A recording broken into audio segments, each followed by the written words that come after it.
Terry Richmond was calmly riding his bike when a police car suddenly hit him. To make things worse, an officer pointed a gun at him and ordered him not to move. The cops suspected that Terry had stolen the bike. They handcuffed him and started searching his backpack. Officer Marston pulled out a suspicious-looking package and then placed Terry in the back of the patrol car. Inside the package were bundles of cash, over $36,000. The police suspected it was revenue from illegal sales. In reality, Terry was planning to use $10,000 of it to post bail for his brother, and the rest to buy a pickup truck. The police agreed to let Terry go, but there was a catch. They were keeping the money, claiming it likely came from drug sales. Terry tried to explain that he sold his share of a restaurant to get the money. He hadn't broken any laws, but the officers refused to listen. Now he's going to receive a court summons. If Terry shows up in court, he'll get arrested. If he ignores it, the police will just keep the money. They took off his handcuffs and wished him a good day. Eventually, Terry made it to the courthouse, but instead of the cash, all he had was a seizure notice. That meant his cousin would now be transferred to state prison. Terry got help from a lawyer named Summer McBride. She explained that the seizure was legal. All that's needed is suspicion of drug trafficking. And interestingly enough, the chief of police could legally keep all the money as a kind of departmental contribution. The attorney couldn't help Terry get the money back. He could take it to court, but hiring a lawyer would cost twice as much. Terry revealed that his brother Michael had previously testified against a major crime boss, so sending him to state prison would be a death sentence. In this situation, the only thing Terry could do was try to quickly find another $10,000. He reached out to a former boss, who promised to wire him the full amount. Terry had no friends in this city, so he ended up spending the night in the woods. The next morning, he went to the police station to file a report. As Terry started describing the officers involved, Officer Sims suddenly left her desk and brought in one of them, Officer Lan. Lan threw Terry's ID at him and told him to get out or face arrest for making false accusations. Police Chief Sandy Burns stepped in. According to him, the arrest had been lawful and the officers had treated Terry with respect.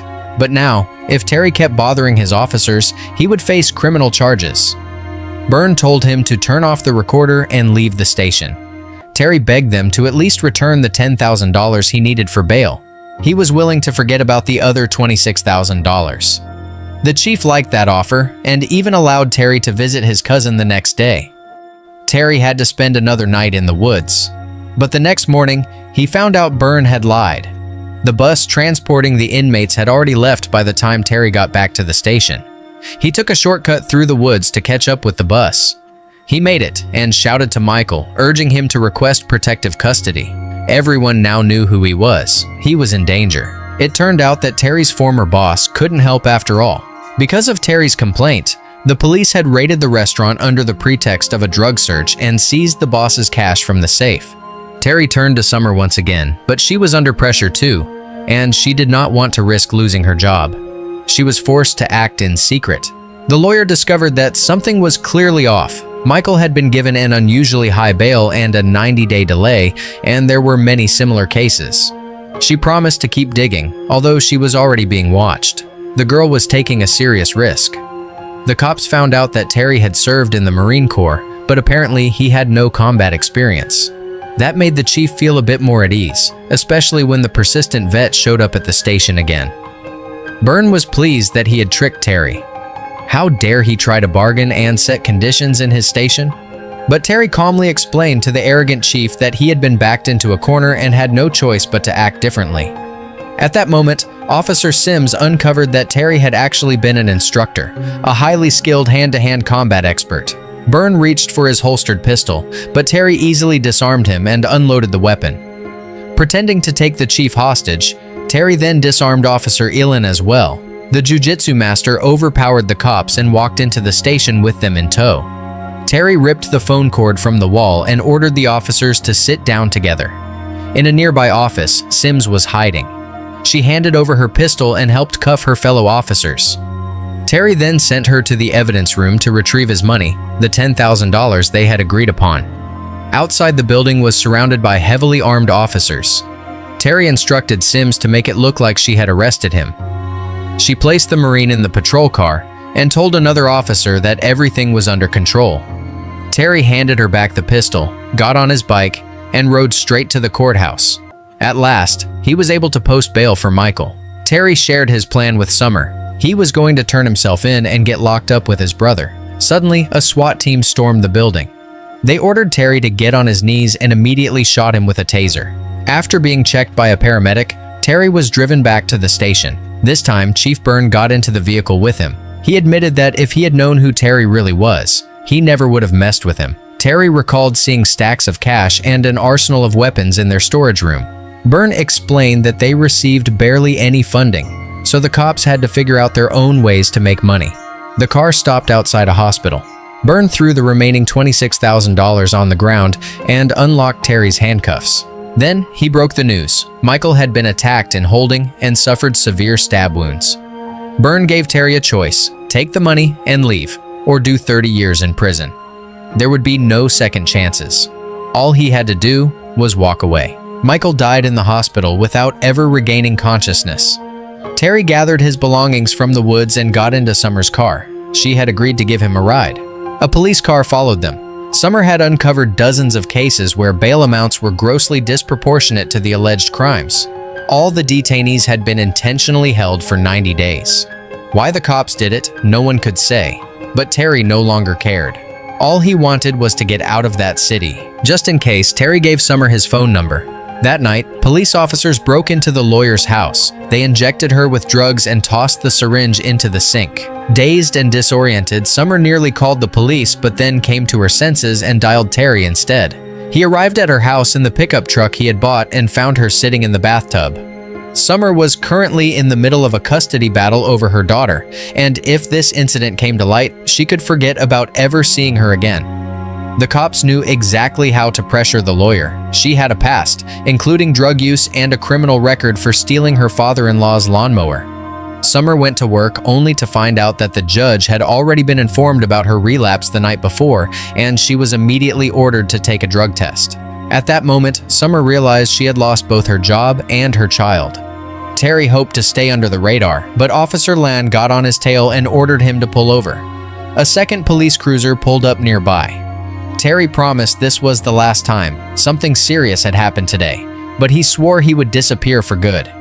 Land, saying that Terry had just wasted his one and only chance to escape, planted a pistol in Terry's car and tried to shoot him, but only managed to wound him. Terry knocked the officer out with a taser. Other police officers opened fire on the pickup, but Terry managed to avoid getting hit. Meanwhile, a heartbroken Summer watched her daughter as a police car arrived to pick her up. Terry hid the truck under a bridge and called Summer. She revealed that she had a friend in the police who advised her to leave town immediately. So she was already packing her things.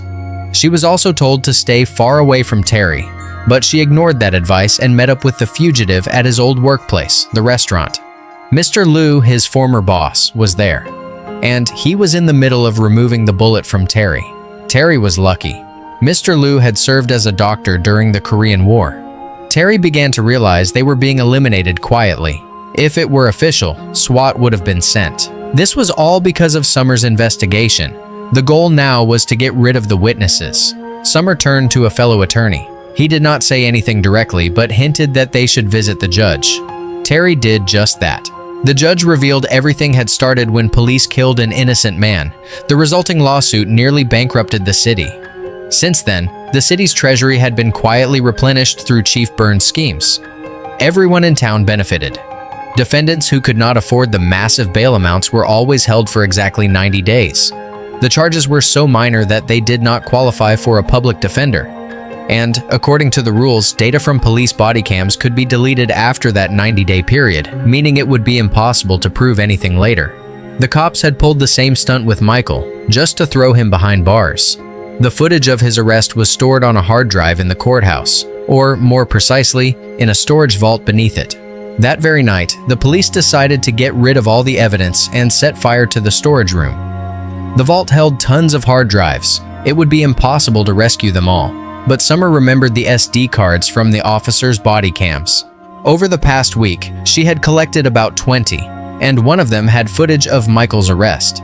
Right after that, Summer ran to the courthouse to retrieve her urine test results. But as soon as she got there, the cops arrested her. Terry was waiting for his partner at the main entrance when he saw the cops throw her into a squad car. They briefly stopped next to the police vehicle. Terry rammed into it, then dragged the officer out of the car and handcuffed him. He took the cop's phone and contacted Lonnie. They agreed to exchange Summer for the flash drives at dawn. At the appointed place, a fully armed squad was waiting for the Marine. However, for some reason, Terry did not show up. Marston spotted his car on the bridge and smashed the window. But in the driver's seat was a tied-up cop. At that moment, Terry was demolishing a wall in the police station's evidence room. He outsmarted the chief and shot him several times with a non-lethal shotgun. As for Simps, he simply took her gun. Terry had already figured out that she was helping Summer. Terry handed over the flash drives to Officer Simps and put on a bulletproof vest.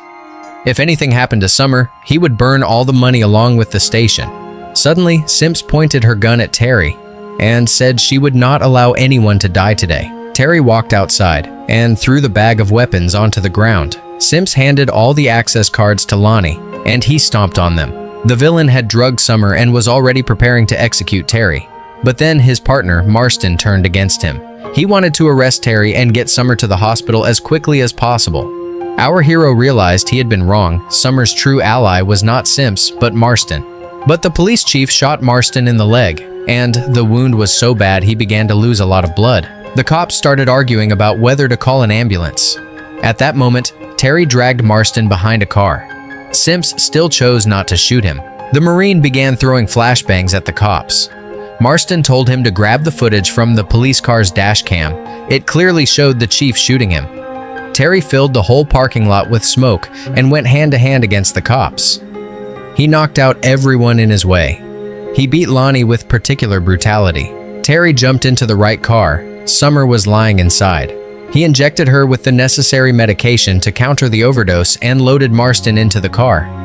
Terry was going to get far away from the station, but Lonnie clung to the vehicle. Just then, Summer regained consciousness and got rid of him. Now they needed to deliver the recording to the right place. The dashcam was in the trunk. Escaping the pursuit was impossible. One of the tires was flat.